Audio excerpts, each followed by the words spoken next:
Assalamualaikum warahmatullahi wabarakatuh. Alhamdulillah, assalatu wassalamul atammanil akmalanil adwamanil mutalazimani ala sayyidina rasulillah wa ala alihi wa sahbihi wa mawalah.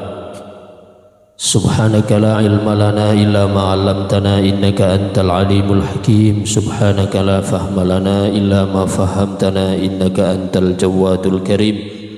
Rabbana iftah bainana wa baina qaumina bil haqqi wa anta khairul fatihin. Thumma amma ba'du. Kita lanjutkan pembahasan tafsir Al-Jilani li Syekh Abdul Qadir Al-Jilani radhiyallahu anhu wa ardhah. Pada pertemuan yang lalu kita sampai Bismillahi. Jadi kita Bismillah saja belum selesai entah gitu. Buru Bismillahi, buru dur kita Ar-Rahman, kita Ar-Rahim. Qala radhiyallahu an Ar-Rahmani al-mu'abbari biha 'anidz dzatil ahadiyati bi'tibari tajalliyatiha 'ala safahatil akwan wa tatawwuratiha fi malabisil wujudi wal imkan wa tanazzulatiha 'anil martabatil ahadiyati ila maratibil adadiyah wa ta'ayyunatiha bit tasakhkhusatil ilmiyah wal 'ainiyah wansibaghiha bisibagil kayaniyah. Qauluhu Ar-Rahman, dalam tafsirnya Syekh Abdul Qadir Al-Jilani menyebutkan al-mu'abbari biha 'anidz dzatil ahadiyah bi'tibari tajalliyatiha 'ala safahatil akwan. Sifat Rahman ya Allah itu digunakan atau diungkapkan, disematkan terhadap zat yang memiliki sifat ahadiyah, yang memiliki sifat ketunggalan. Dilihat dari tajallinya, dilihat dari pancarannya terhadap lembaran-lembaran semesta. Jadi memang bahasa Syekh Abdul Qadir Al-Jilani itu bahasa-bahasa kelas tinggi perlu untuk kita uraikan secara contoh-contoh sebisa kita fahami kalaban pendekatan akliyah. Syekh Abdul Qadir Al-Jilani mentasbih atau menggambarkan alam semesta ini sebagai sofhah. Apa sofhah? Lembaran. Kita tahu lembaran itu adalah tempat menuangkan tulisan, tempat menuangkan gagasan. Maka demikian juga semesta ini merupakan luahan dari gagasan Allah Subhanahu wa ta'ala. Maka di sini beliau membahasakan dengan al-mu'abbari biha 'anidz dzatil ahadiyah bi'tibari tajalliyatiha 'ala safahatil akwan. Jadi corak penafsiran Syekh Abdul Qadir Al-Jilani ini unik. Kalau selama ini mungkin kita temukan di dalam tafsir Jalalain, ya, atau tafsir At-Tabari, atau tafsir Ibnu Katsir, ya, yang masyhur kita baca di pondok-pondok. Itu ketika menafsirkan Ar-Rahman biasanya ya sekedar diungkapkan Rahman itu adalah sifat Allah yang umum diberikan kepada yang mukmin maupun yang kafir, hanya sebatas itu. Sedangkan Ar-Rahim adalah sifat Allah yang khusus diberikan kepada orang yang beriman kelak di akhirat. Tapi Syekh Abdul Qadir Al-Jilani sini lebih mendalam. Beliau mengungkapkan al-mu'abbari biha 'anidz dzatil ahadiyah, sifat Rahman itu adalah diungkapkan, disematkan terhadap zat yang memiliki sifat ketunggalan, dilihat dari tajallinya, dilihat dari pancarannya kepada lembaran-lembaran semesta. Karena seperti yang saya sampaikan pada pertemuan sebelumnya bahwa alam semesta ini merupakan coretan-coretan dari karya tulis ilahi, gampangannya begitu.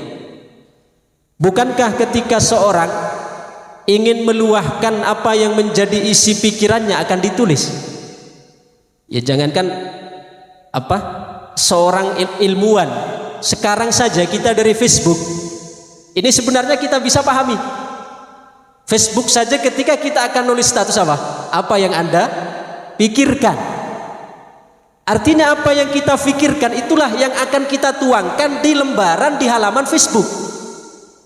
Demikian juga apa yang ada di dalam ilmu Allah itulah yang nanti akan tertuangkan di alam semesta ini. Jadi semua peristiwa sehat, sakit, nikmat, musibah, semua itu adalah merupakan coretan-coretan dari apa yang berada di dalam ilmu Allah Subhanahu wa taala. Maka dilihat dari sini berarti itu adalah mengarah kepada sifat Ar-Rahman. Wa tatawwuratiha min fi malabisil wujubi wal imkan. Dan perkembangannya, ya, tatawur itu perkembangan, dan perkembangannya dari pakaian wujubul wal imkan, dari pakaian wujub, artinya kita ini dulu sebelum kita diciptakan ada di mana? Sebelum kita diciptakan ada di mana? Sebelum kita diciptakan ada di mana? Kalau sudah di perut ibu kan sudah diciptakan. Sebelum diciptakan kita ada di mana? Ada fi ilmillah namanya. Ada di dalam ilmu Allah. Kalau bahasa syariatnya disebut lauhil mahfud. Bahasa syariatnya disebut lauhil mahfud. Dalam bahasa hakikatnya disebut ilmullah. Ya. Sebelum kita diciptakan ada di ilmillah, ada di konsep Allah. Coba seorang tukang, Pak Jumadi ya, biasa ya buat mebel, Pak Parti juga, ini ada jamaah dari Purangasih, jamaah juga dari Sungai Teros. Itu beliau sebelum membuat kursi misalnya, sebelum menjadi lemari, menjadi kursi, menjadi dipan, sebelum tertuangkan karya tersebut menjadi sebuah benda, ada di mana? Ada di konsep. Ya kan? Ada di konsep, ada di pikiran tukang tersebut.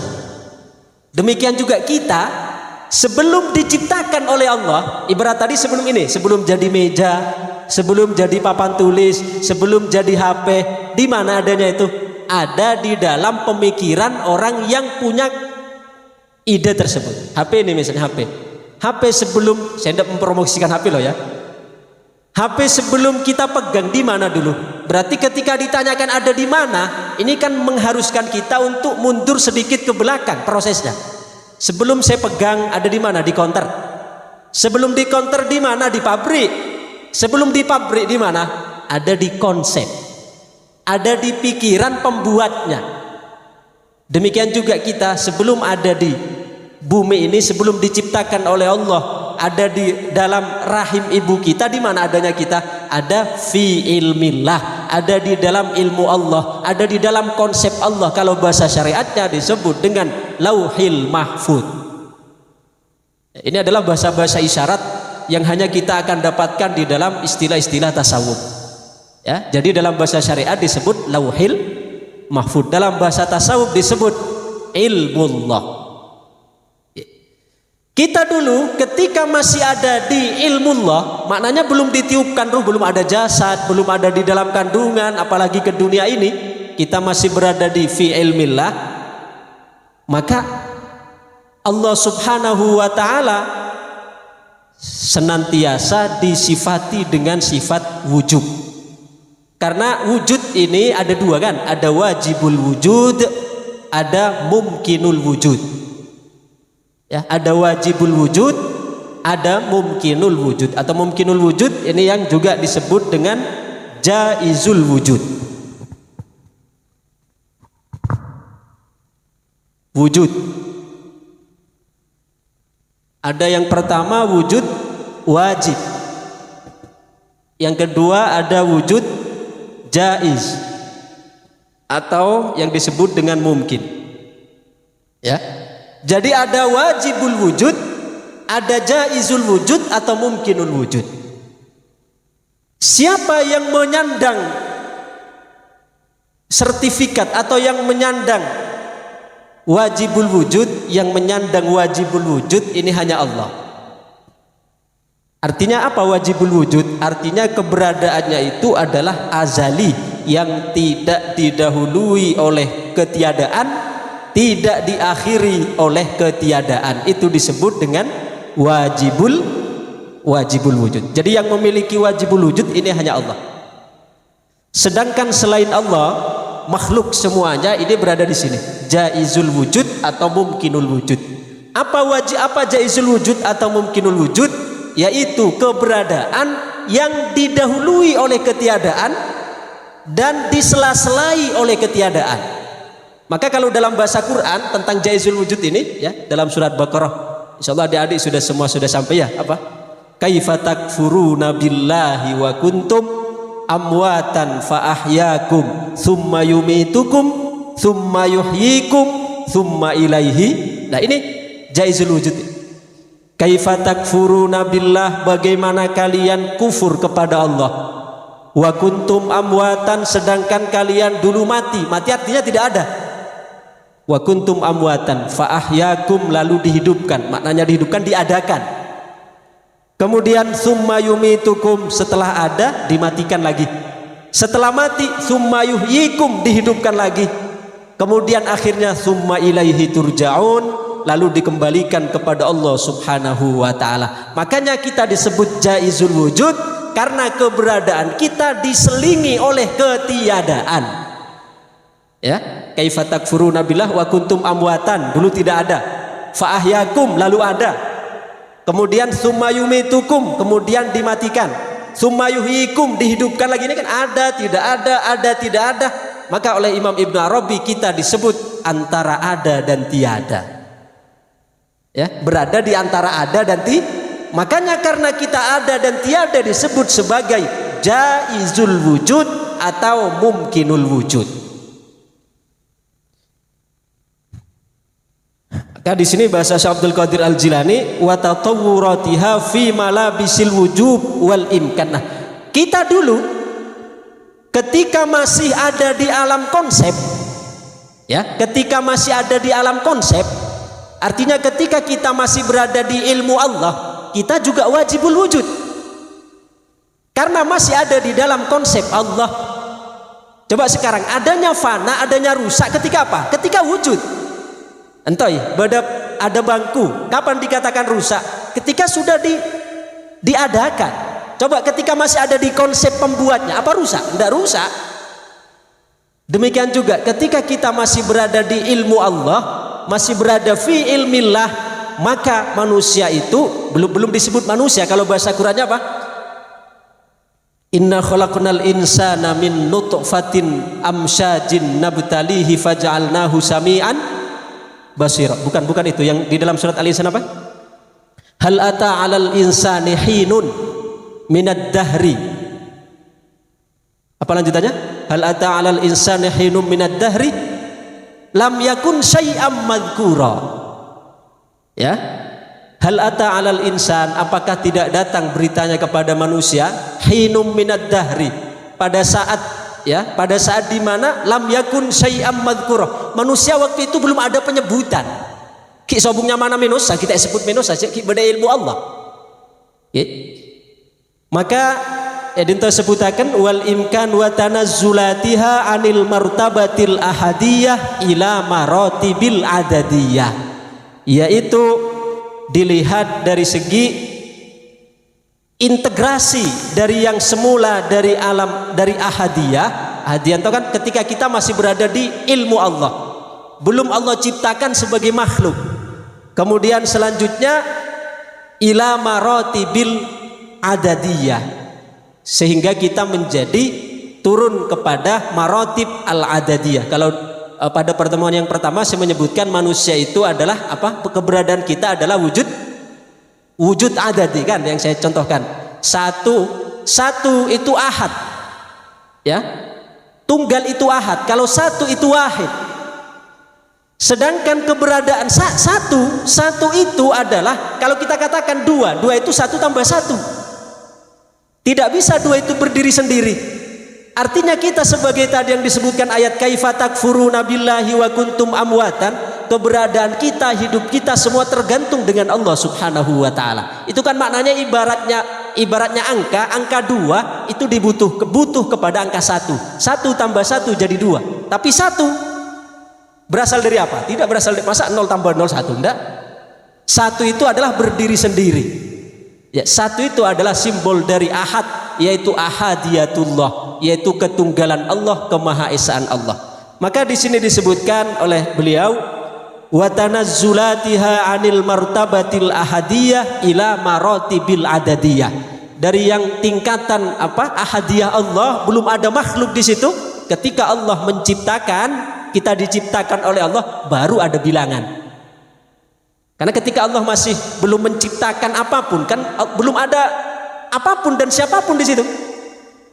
Maka disebutkan dalam hadis, Rasul bersabda, kata Allah kuntu kanzan makhfiyan. Aku dulu diibaratkan seperti simpanan yang terpendam. Kuntu kanzan makhfiyan lam u'raf fa ahbabtu an u'raf fa khalaqtul khalqa. Aku adalah simpanan, ibarat simpanan yang tidak diketahui, yang terpendam, dan aku ingin diketahui, aku ingin dikenal, lalu aku ciptakan manusia, aku ciptakan makhluk supaya aku dapat dikenal. Jadi Allah menciptakan makhluk, adanya adadiyah di sini kan. Allah menciptakan makhluk sebenarnya merupakan cara Allah untuk memperkenalkan dirinya. Contoh sekarang, seorang pelukis. Ketika seorang pelukis ingin memperkenalkan dirinya lewat apa? Lewat karya kan? Lewat lukisan. Kemudian seorang penulis, dia ingin memperkenalkan dirinya, pemikirannya lewat apanya? Lewat tulisannya. Demikian Allah Subhanahu wa taala ketika ingin memperkenalkan dirinya, memperkenalkan zatnya lewat apa? Lewat ciptaannya. Maka dalam pertemuan pertama saya selalu mengulang-ulang bahwa semua alam semesta ini tidak ada kecuali semua ada sambungan dengan asma dan sifat Allah. Semua ada ketersambungan dengan nama dan sifat-sifat Allah. Apapun itu. Ya. Ada orang misalnya, ada orang selalu saja hidupnya malang. Itu adalah merupakan cara Allah memperkenalkan dirinya dari sifatnya ad-dhar, yang memberi kemelaratan. Ada orang selalu menemukan kemudahan. Itu adalah cara Allah memperkenalkan dirinya melalui namanya apa? Melalui namanya Al-Wasi, yang memberikan keluasan. Ada orang urusannya lana mobai malaratna, lana mobai hambatanna. Itu cara Allah memperkenalkan dirinya lewat namanya Al-Qabid, yang menyempitkan. Semua bersambungan. Sebagaimana seorang pelukis itu memperkenalkan dirinya melalui lukisan, seorang penulis melalui tulisan, seorang tukang melalui karyanya, demikian juga pencipta itu memperkenalkan dirinya melalui ciptaannya.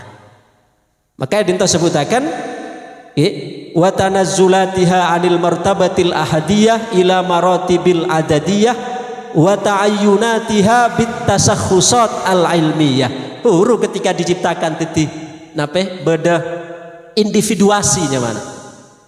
Individuasi itu kan lah beda kotak-kotak. Maka disitulah kita mulai ngaku-ngaku. Rumah kita klaim sebagai rumahku. Mobil kita klaim sebagai mobilku. Laptop kita klaim sebagai laptopku. Semua jabatan-jabatanku. Padahal kuku yang dinisbahkan kepada kita itu adalah kuku yang palsu semua. Ya, karena jika ada aku, rumahku, kemudian jabatanku, kemudian hotelku, mobilku, itu kan aku yang subjektif sebenarnya. Ya. Tapi sekarang ketika saya mengatakan rumahku, kemudian ya mobilku, yang aku sandarkan itu punyaan siapa? Nah, rumahku, HP-ku, tasku, ya, laptopku, motorku, istriku, suamiku. Coba akuku punya siapa? Di sini. Jadi sebenarnya ketika ada individuasi, ibarat begini, es itu macam-macam kan? Ada es balok, ada es lilin, ada es krim, ada es apa lagi? Hah? Ada es kristal, macam-macam. Tapi semua es ini kalau misalnya mau jujur, apapun individuasinya, itu sebenarnya berasal dari barang yang sama, yaitu air. Entah itu es balok, entah itu es lilin, entah itu es kopior, entah itu es apa lagi? Hah? Es kristal dan seterusnya, tapi sebenarnya berasal dari satu yang sama, yaitu air. Ketika masih sadar ke bentuknya air, maka dia tidak ada individuasi. Saya es potong, saya es krim, saya tidak ada individuasi, karena masih sadar kepada asal kejadiannya, yaitu berasal dari air. Nah, kita sekarang mengaku-ngaku tadi, jabatanku, rumahku, istriku, suamiku, karena di situ kita lupa terhadap asal kejadian kita. Sebagaimana tadi semua es yang entah es lilin, entah es balok, entah es krim dan seterusnya, itu mengaku mulai ada individuasi, disitulah ada sekat-sekat. Tapi pada saat dia sadar bahwa entah aku sebagai es krim, entah aku sebagai es lilin, entah aku sebagai es campur dan seterusnya, tapi asalku adalah berasal dari satu yang sama, yaitu air. Coba seandainya kita seperti itu, entah aku yang memiliki jabatan, yang tidak punya jabatan, yang kaya, yang miskin, asalku adalah sama, yaitu inna lillah wa inna ilaihi raji'un. Semua berasal dari Allah dan akan kembali kepada Allah. Coba es campur tadi, atau es krim, es lilin, coba pada saat dia didiamkan, asalnya kan dari air. Coba diendapkan nanti, dibiarkan terbuka, jadi apa lagi? Jadi air. Tapi jarang es krim tadi akan sadar bahwa dia akan menjadi air kembali. Itu sebagai sebuah gambaran, jarang di antara kita ketika hidup di dunia ini ada individuasi, ini jabatanku, ini hartaku, ini istriku, ini rumahku, ini mobilku. Jarang kita akan menyadari wa ilaihi raji'un. Berasal dari Allah, kembali ke Allah. Ibaratnya es berasal dari air, kembali. Jadi ada individuasi tersebut, disitulah ada klaim, aku. Tapi yang harus kita garis bawahi bahwa aku yang mengaku-ngaku adalah aku yang palsu. Ya, aku yang mengaku-ngaku itu aku yang karena aku yang asli atau yang disebut sebagai aku universal itu tidak pernah mengaku-ngaku. Tapi karena apa, dia sadar bahwa berasal dari satu kejadian yang sama, sehingga akan menjadi pengejawantahan dari sifat rahmaniyah Allah, kasih sayang dengan sesama, kemudian luas, pengasih, penyayang dan seterusnya, karena menjadi pengejawantahan manifestasi dari sifat rahman dan sifat rahim Allah. Sehingga kita ketika sadar ke sana, kita di dalam menyikapi kehidupan ini akan selalu apa? Selalu enjoy dalam arti karena kita selalu merasa berada di dalam ayunan buayan sifat rahman rahim Allah. Coba bayi ketika ditimang, ketika seorang bayi ditimang, beda bayi timang tuh, ancung umur beda ongku datang bayi nah, jangan akan bayi langsung datang ketika bayi ditimang, coba eka kejek kakin tau, kemudian sampai sampat akan dari atas pun tadi. Bayi itu ketika sampatakan ke orang tua dari atas, pada sih nangis, enten bahkan agak-agakan. Sampatakan kan, ketika anjing lagi, temang-temang itu kan sampatakan. Tapi ketika sampatakan ke atas, tuh, tak seorang pun dari bayi itu ketika temang sampatakan nangis atau bahkan menangis itu enten, tapi bahkan gila. Karena naluri fitrah seorang bayi itu tahu. Walaupun tak terbahasakan, tapi instingnya tahu orang tua nanto senemang senyampatakan ke atas, ento tak akan mungkin membiarkan jatuh ke bawah, karena akan tetap disanggah kalaban kasih sayang, akan disanggah boleh. Sehingga kita mau sadar kesan, biarpun Allah menimang kita, ibarat kita ento dalam ngadepi kehidupan Entah cara Allah yang anak ini kita itu emang ini sampatakan entah. Entah mungkin sakit, mungkin malarat, mungkin nape. Ibarat bayi kiki sampatakan. Tapi seorang bayi entah lagi ketika etak panen itu oleh makna. Tak kira tidak ada cecer kata nama entah. Menunjukkan Allah Subhanahu wa taala ketika mungkin kita dihadapkan terhadap kesusahan, kesulitan, kemalaratan, nape sih tak nyaman, entah anggaplah sebagai seorang ibu ketika memang anak nama. Sobung caritana seorang ibu entah akan mencelakakan anaknya, patit cerna pak katana, tapi pasti akan isang ke menunjukkan Allah ketika nguji hambana mungkin sakit, mungkin tak nyaman, ento tak kira Allah ento akan mencelakakan hambana, akan cecer ke dalam kebinasaan, ento cara Allah ageje kalabun hambana. Karena kita berada di dalam ayunan rohmaniyah, berada di bawah ayunan rohimiyana Allah, tak kira akan dinakan. Pon kita lanjutakan. Wa ta'ayyunatiha bitasakhusatil ilmiyah wal ainiyah wan sibagiha bisibagil kayaniyah. Jadi itu dilihat dari segi apa? Ketika kita sudah oleh Allah Subhanahu wa taala diciptakan menjadi individuasi. Bada seika kebe pejabat, bada seika kebe rakyat jelata, bada seika kebe guru, bada seika kebe murid dan seterusnya. Tapi sangkuna Allah menciptakan satu keseimbangan. Kita sebagai makhluk Allah, entah Allah Subhanahu wa taala memberikan satu keseimbangan. Ketika contoh seorang ibu dikatakan ibu kapan? Ketika melahirkan kan? Ketika punya anak.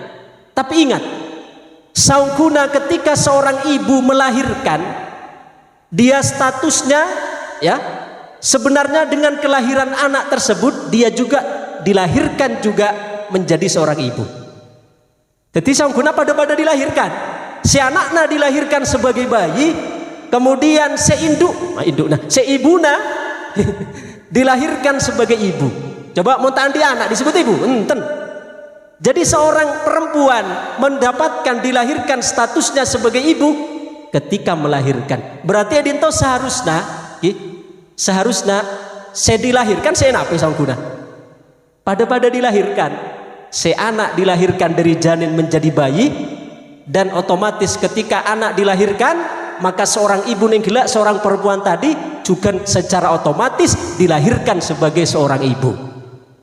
Sehingga kita memiliki cara pandang secara mentos, secara luas seperti itu, kita akan atam bakal ya Allah ongguna kuasana kinto pangeran mun bulan to, kalau bukan karena anak bula tak kira andi status sebagai ibu.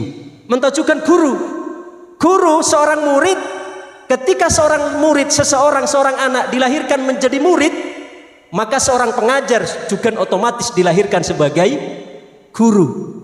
Itu adalah suatu hukum yang mesti terjadi, yang Allah jadikan di dalam menjaga keseimbangan alam semesta. Sehingga kalaban aturan sedemikian rupa, maka ada keseimbangan dalam kehidupan. Sobung nyamana diskriminasi. Sobung son saya paling berjasa. Son sebagai orang tua saya paling berjasa. Atau anak son saya paling enten. Saling ada kesinambungan. Si anak aromasa sebagai anak memaksimalkan tugasnya sebagai anak. Si guru aromasa sebagai guru memaksimalkan tugasnya sebagai seorang guru. Karena edinto ngarte tentang keseimbangan dalam kehidupan entok.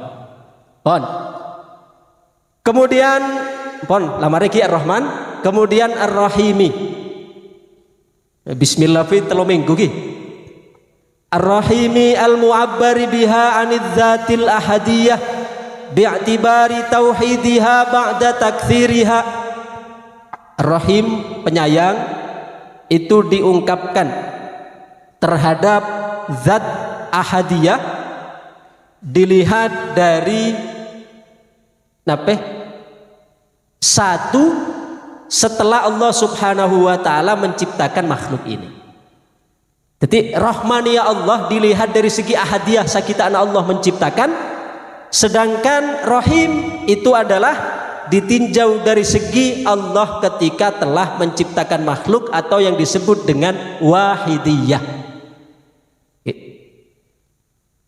Wa jam'iha ba'da tafriqiha, dan dihimpun setelah dipisahkan. Maka namun dalam tafsir-tafsir yang lain, rahim itu dihususkan kelak di akhirat nggih. Kan mun di makna pesantren nah biasanya ketika ngamakna bismillahi kelawan nyebut asmane Allah Ar-Rahmani kang moho welas asih ing dalem dunya akhirat, Ar-Rahimi tur kang moho welas asih ing dalem akhirat bloko. Lamun pondok biasanya secara detail seperti itu. Menyasakan bahasa Indonesia kan nonton bahasa bismillah dengan menyebut asma Allah Ar-Rahman yang maha pengasih, Ar-Rahim dan maha penyayang. Saken mentoh. Tapi mun di makna Jawa komplain toh. Ar-Rahmani kang moho welas asih ing dalem dunya akhirat, Ar-Rahimi tur kang welas asih ing dalem akhirat bloko. Rahman Allah itu dihususkan berlaku dunya dan di akhirat, sedangkan Rahimi ya Allah berlaku untuk di akhirat saja. Nah, Edinto Syekh Abdul Qadir Al-Jilani mengisyaratkan wa jam'iha ba'da tafriqiha, mengisyaratkan sifat Rahimi ya Allah itu diberikan di dalam penghimpunan setelah dipisahkan. Coba menusa ketika pagi di alam akhirat, entah kan dikumpulkan setelah dipisah, setelah jasad pisahkan kalaban ruh, kemudian keluarga dan seterusnya. Kemudian watoyiha ba'da nasriha, setelah digelar kembali setelah dilipat. Berarti bukan pakai akhirat loh sifat rahimiyana Allah. Wa raf'iha ba'da khafdiha, diangkat setelah direndahkan. Orang mukmin ketika dunia nanti kan lebih banyak merasakan kerendahan kan. Nape-nape ento orang mukmin banyak ngalah. Tapi ento saung guna untuk kita memancing rahimiyah Allah ketika disat. Karena edinto sebutakan apa? Wa raf'iha ba'da khafdiha, dan diangkat setelah direndahkan. Wa tajridiha ba'da taqidiha, dan dilepaskan setelah sebelumnya terikat. Pangapura ki lho kinto bodo telepon penting lagi, sapuran lagi. Assalamualaikum.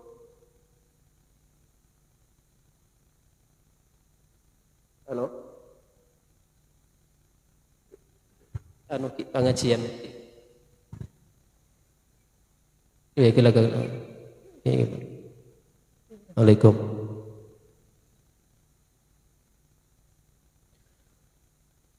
Kita lanjutkan. Wa raf'iha ba'da khafdiha wa tajridiha ba'da taqyidiha. Jadi artinya rahimnya Allah Subhanahu wa taala itu memang khusus diberikan oleh Allah Subhanahu wa taala, kelak khusus kangge orang yang beriman di akhirat. Orang kafir pasti tak menemukan rahimnya Allah. Untuk yang diberikan kepada semua kalangan itu adalah rahmani Allah. Contoh itu nyantogi.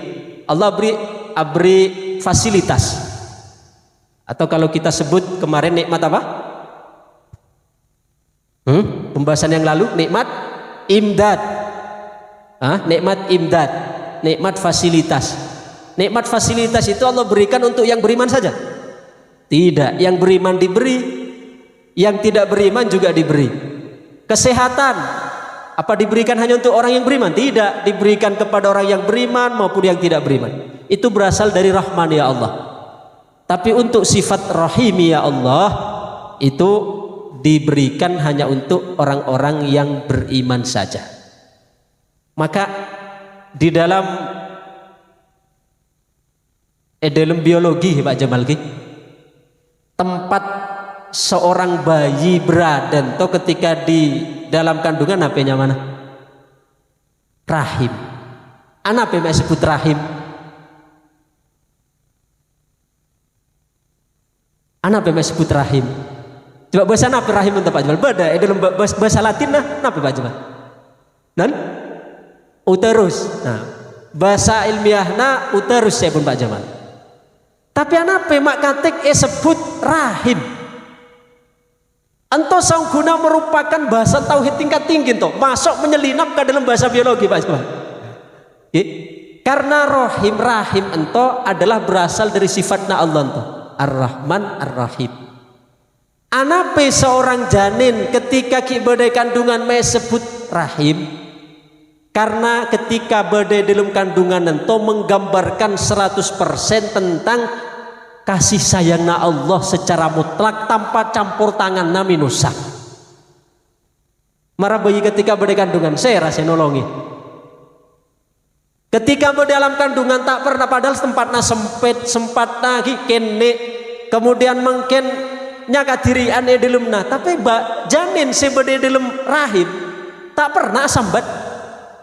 Ki pernah asro sempit na berde dalam meson tak elok ngakan telat, bayi ngakan. Enten. Padahal jalannya situng nyaka dirian di sana. Kemudian cara telat datang na darana telat sobung abulan jaka pasar enape pasarna kemudian nabi pesenati emna enape betul-betul kadirian. Tapi janin ketika ada di dalam rahim itu semua yang dibutuhkan itu dipenuhi oleh Allah Subhanahu wa taala. Makanya kita ini sebenarnya lebih dulu ke Allah diciptakan rizki nah daripada kita diciptakan atulan rezeki nah buroreng nah bukti nah ketika kita berada dalam kandungan 4 bulan kan ditiupkan ruh itu kalau tentu akan rezeki nah ajal nah nasib nah dan seterusnya. Jadi ketika ada di alam kandungan anak pema tak pusang anak pema sobung cari tanah bayi itu kemudian arasa nape tersiksa karena betul-betul merasakan dalam kandungan entoh seorang bayi yang gila betul-betul berada di dalam timangan rahimiyah Allah, berada di dalam timangan belasna Allah, kasih sayangna Allah. Dan ternyata mohon koreksi Pak Jamal mohon kalero itu ternyata seepadeng oleh janin ketika masih ada di dalam rahim itu adalah darah, yaitu darah sekaluar ketika orang berbini tak ngandung untuk keluar menjadi darah haid. Pada saat hamil maka darah itu yang dimakan oleh kita ketika kita masih sebagai janin. Itu saya padeng kamu lagi untuk kapi. Dan jalannya situng melalui nape? Melalui plasenta. Melalui plasenta. Makanya ketika kita mungkin merasakan rahimiyah Allah toh ajaknya saking kita lahir beda alam janin kadunya tak merasakan sangkuna lebih luas boleh tapi kita karena lah beda akal entoh mun saya ngaji malam kamis tidak boleh nyampaikan akal kan beda dua, beda akal taklifi beda akal syar'i. Akal taklifi adalah akal toh akal logika akal pikiran, sedangkan akal syar'i toh akal naatin toh. Akal pikiran 30%, akal naate 70%. Ketika kita odik ke alam dunia, saya berperan akal taklifin toh, buru posang. Aromasa dinaakan ke Allah, aromasa bertindak sendiri, aromasa karena akal entos yang marah janin sekik bade dalam kandungan tak pernah posang kasan. Padahal nyakadirian coba kita bade dunia banyak kancana. Relasina luas tapi kita posang masa bakal ajanin sikik kadirian sempit ongkuna tak ada lampuna disa kita berdetunya mati lampu 2 minggu pe posang jadi lah mati lampu punya belum jam sematin tuh masya Allah lah saya nyalakan borak nyalakan temur padahal 1 tahun kita abunyan odi nah daripada matena sisa tahun ento odi tak pernah esok kore sinya mati belum ngejamnya 2 minggu ento se eka seru tak abi-abi 24 jam enten bulan tuh tak ngocak orang lain boleh diri lah ento sebagai evaluasi janin bade dalam kandungan sobung PLN di sana sobung PLN tapi sobung seron kebeda janin ketika keluar asroh petang bade dalam tabu petang enten sobung. Bahkan cepon orang sufi anak bayi ketika dilahirkan mak katik nangis bener tak kerja tak kerja materi saya beda saya ngocak Ustaz nangis soalnya lebet jalan saya sempit mau nyasakin jawaban lebet jalan saya sempit sampai lebet jalan saya sempit tapi sobung cari tanah sampai lahir nangis. Kalau hanya alasannya karena melewati jalan sempit sampai juga lewat jalan sempit mbak juga lewat jalan sempit tapi saat nangis ternyata isyarah sufi nanti pun Imam Ibn Arabi lahirna bayin to nangis karena bayin to merasakan ketika ada di alam arwah nanti merasakan tentang betul-betul musyahadah tentang kasih sayangna Allah ketika akan dilahirkan kadunyana banyak tatotop kala benapsona kala benakalna sehingga tak bisa lagi musyahadah menyaksikan kebesaran Allah menyaksikan kasih sayang Allah tatot ento saya tangis saya bayin ternyata Beni pola nata kerja. Dari petang kemudian akan teteran. Kemudian mungkin ketika kita dilahirkan ada di alam dunia, kita lahir, entah saya boleh sampai ini gila, aduluan rezeki nah daripada kedatangan kita. Kita dilahirkan, Allah lah dipersiapkan ke Allah. Nape? Aing soso nambuk lepa keluar. Oke kan? Coba ibu-ibu, umur sana pe kinto keluar air susu ketika ngandung. Nan? Oh tahu neng, tak pernah maksa ke hima berarti. Oke, sakitana bayi lahir, ento air susu ibu lah keluar aing. Ento artinya nape? Rezekina ke Allah lepas siap dulu sakitana kita lahir. Coba. Kemudian tapi mento juga ketika kita mungkin semakin arasa mampu edinto buru ke Allah subhanahu wa ta'ala kita mulai isra'akan yalah cek benar sama mampu tinakan lah apa-apa benang kini sebab nasirat contohnya bayi marah bayi mungkin kene karena pinapi akan keimban karena merasa betul kita mampu napi-napi kemudian begitu oneng jalan kita tonton karena pinapi akan tapi mulai bisa semula lentur aku tidak lepas ada adanya tonton budi-budi ajalan gatiri kemudian semakin bisa berkah paling nyasakin awasnya dari jauh nah tapi semakin tua semakin bisa berkah letina akan sama sekali artinya mentujukan filosofisnya kita semakin merasa mampu ke Allah semakin etina akan ibaratnya seorang bayi mungkin kenek marah berde dekepan terus jangan napi-napinya kayak rasa kita oning terus semakin arasa oneng merasa independen bahasana merasa bertindak sendiri edintolah kita akan edina akan ke Allah sebagaimana anak kenek mulai aroma bisa jalan bisa berkah lah tambah lepas ke makna lah tambah edina akan lah tambah diberikan kebebasan mentujukan bulan kinto kabih montro selalu dalam temangan na Allah maka merasalah kita selalu berada di dalam ketidakmampuan sandarakan ke Allah aja sandarakan kanto makanya Cak Syekh Abdul Qadir Al-Jilani apa jalan sepaling semak ke Allah aku mencoba masuk di dalam beberapa jalan menuju Allah Cak Syekh Abdul Qadir Jilani karena jalan menuju Allah maksudnya untuk mencapai kepada keridhaan Allah adalah tata'addadu bi ta'addudi anfasil khalaik untuk sebanyak nafasna makhluk tapi pun beliau aku mencoba masuk di pintu sholat ternyata si antri banyak saya ingin asar ridhona Allah lebat sembojong punya saya ngantri abi takar nomorna kempangan atau yang kubodo nomorna disan kemudian abi enten atau logikana kemudian beliau masuk di pintu zakat juga penuh pesertanya lewat pintu sedekah juga banyak pesertanya lewat pintu selain-lain juga penuh tapi aku mencoba masuk dalam pintu iftikar cepon beliau aku mencoba masuk di dalam pintu iftikar wal inkisar merasa butuh dan merasa hina di hadapan Allah dan aku jumpai di situ ternyata lowong tak banyak orang yang masuk edinto maka gampang eson masuk ke dalam langsung napak cepon Syekh Abdul Qadir Al-Jilani artinya ternyata jalan sema cepat ke Allah subhanahu wa ta'ala benih sompojong sebonya tapi cepat aja salah paham mau tahu saya sumpah aja enten saya nggak cuma potong-potong lagi untuk video artinya benih pada sompojong sebonya puasa benih tapi pada kita merasa butuh ke Allah merasa lemah merasa hina entau jalan pintas menuju Allah tapi tanpa meninggalkan syariat perlu bulat tegasakan jelas ya tak apa-apa pokoknya lah merasa rendah di hadapan Allah tak sombojeng tak nape-nape salah entah. Jadi jalan cepat paket kilat nape sih paling cepat si cepat JNT Pak mulai ngerti bika kiriman-kiriman itu saya paling cepat jalan saya paling cepat ke Allah pos saya paling cepat ke Allah untuk melalui pintu iftikar wal inkisar melalui pintu kerendahan melalui pintu merasa hina di hadapan Allah subhanahu wa ta'ala sering boleh ceritakan Imam Syafi'i Imam Syafi'i itu pernah situng bakto terlintas di dalam pikiran beliau cepon beliau khatara fi bali annani alim suatu ketika Imam Syafi'i terlintas dalam benakna saking terlintas entah aku alim.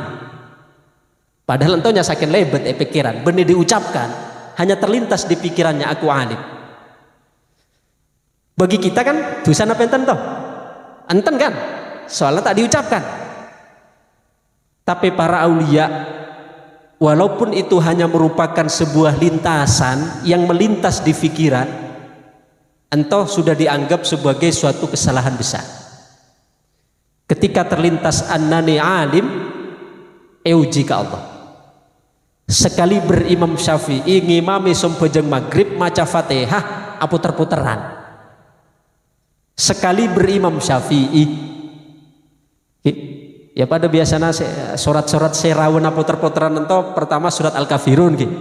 Bukan rawan aputer-puteran. Qul ya ayyuhal kafirun la a'budu ma ta'budun wala antum a'biduna ma a'bud wala ana a'budu ma a'badtum wala antum a'biduna ma a'bud wala ana a'budu ma a'bud. Tak mare-mare bulet.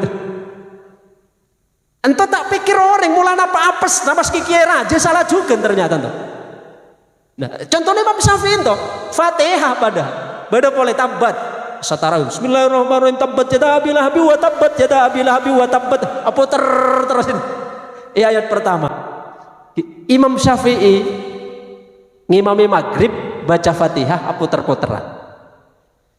Kemudian beliau istikharah setelah. Entah para aulia ketika ada sesuatu saya tak nyaman maka langsung nelpon ke Allah. Call center lagi saya kira PLN entah langsung call. Nah apa masalah nabu dan mak katik maca Fatihah belega puter-puteran. Kemudian Imam Syafi'i tate itu. Napa? Kita entah mari maghrib esak ngimami boleh. Esak pak guna puter-puteran. Nah buru merasakan oh berarti tak normal berarti beda error deh. Mau nyasakan maghrib mungkin bisa maklum sampai esak kali ropole berarti beda error. Istikharah beliau. Dalam istikharah nata tedung oleh isyarat nanto beliau amimpeh berada di sebuah persidangan. Imam Syafi'i itu sidang di hadapan hakim sana PBK.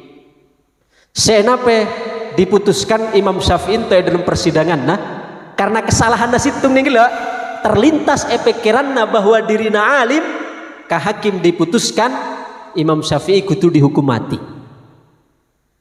Saking terlintas pikiran bahwa dirina alim entah hukum mati hukuman. Setelah majelis hakim hampir bubar, mak bada situng hakim datang sebagai napenya mana Pak Jamal singa bilang tuh. Dan pengacara datang. Cara hakim sepuru datang. Nape sobung keringanan untuk Imam Syafi'i.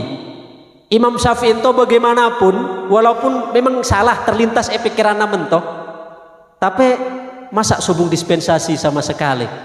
Karena Imam Syafi'i telah berjasa besar bagaimanapun dalam dunia Islam kalabun ilmuna kalabun fikina. Kanjeng Nabi kan pun memprediksi itu kan.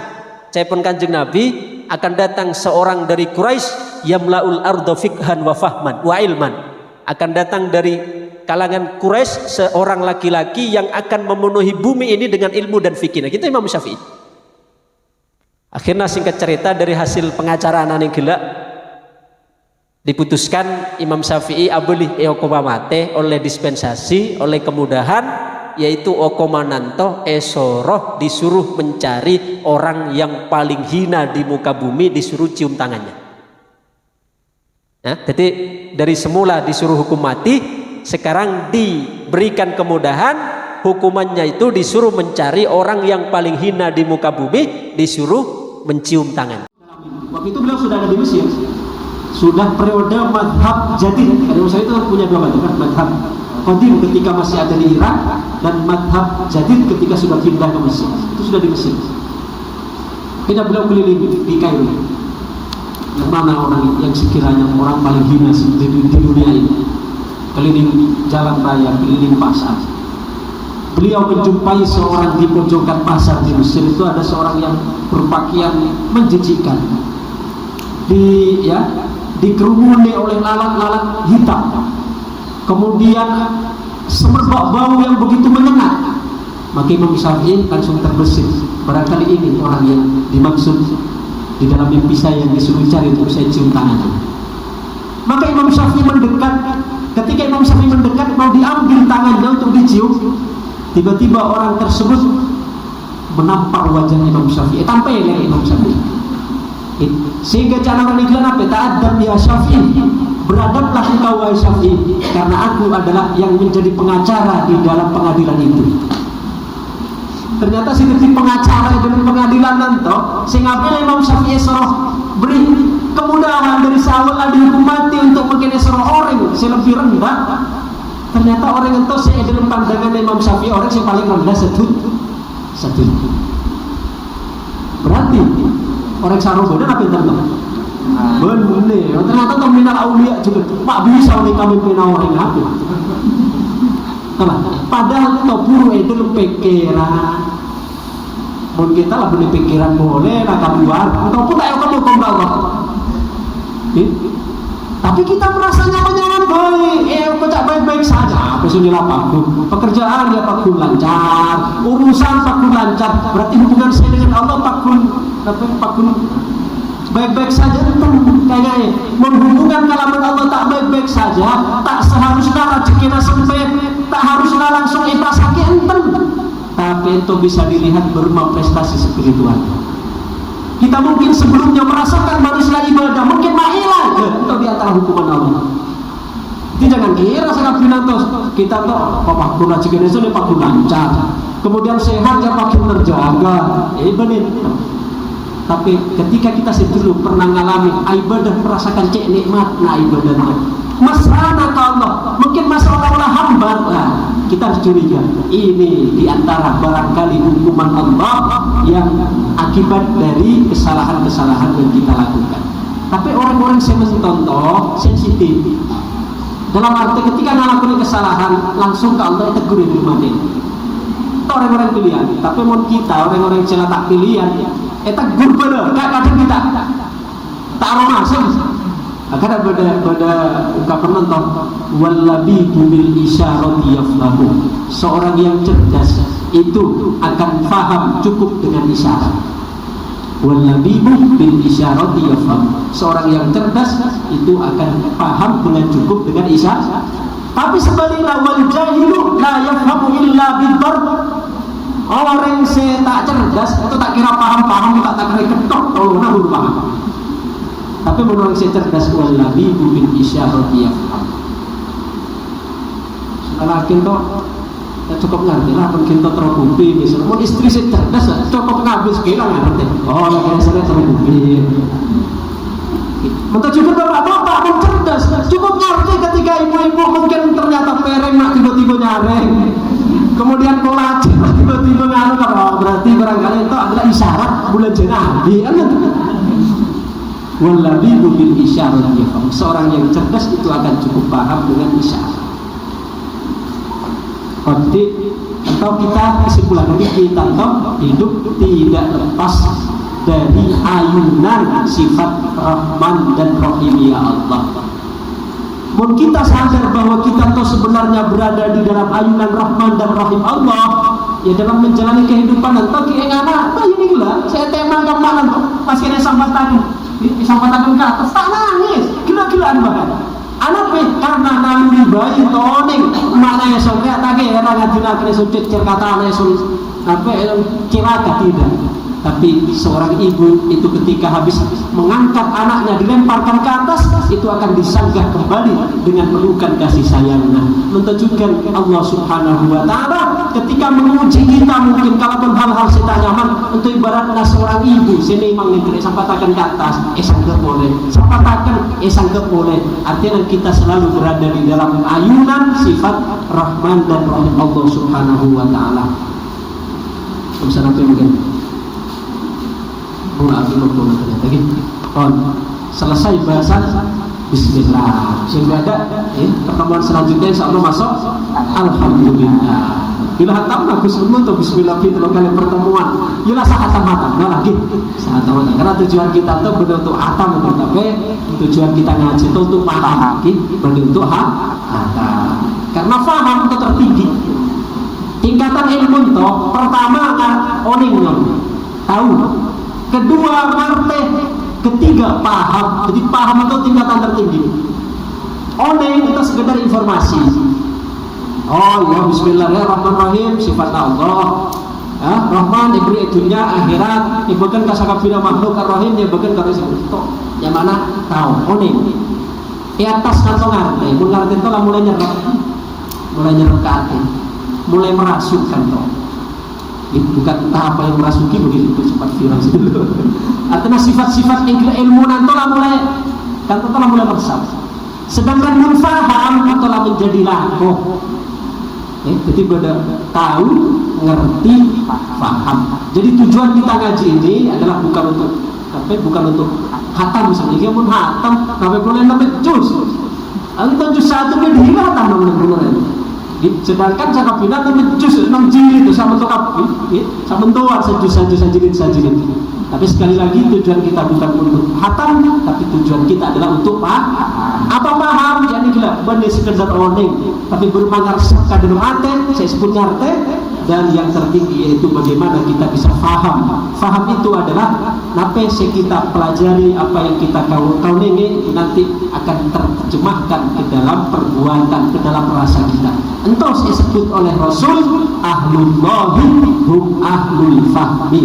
Keluarga Allah, atau ahlina Allah adalah orang si ahli paham. Paham berubah, itu juga ilmu nanti bukan hanya sekedar oneng, benih hanya sekedar ngerti, tapi nampak kepada tataran faham dalam arti apa yang dia rasakan, apa yang dia lakukan itu berdasarkan dari ilmu yang dia dapatkan. Entah tujuannya kita ngaji.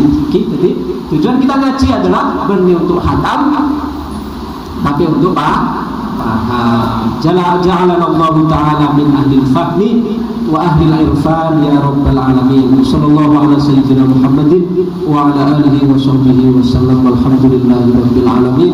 Assalamualaikum warahmatullahi wabarakatuh. Waalaikumsalam.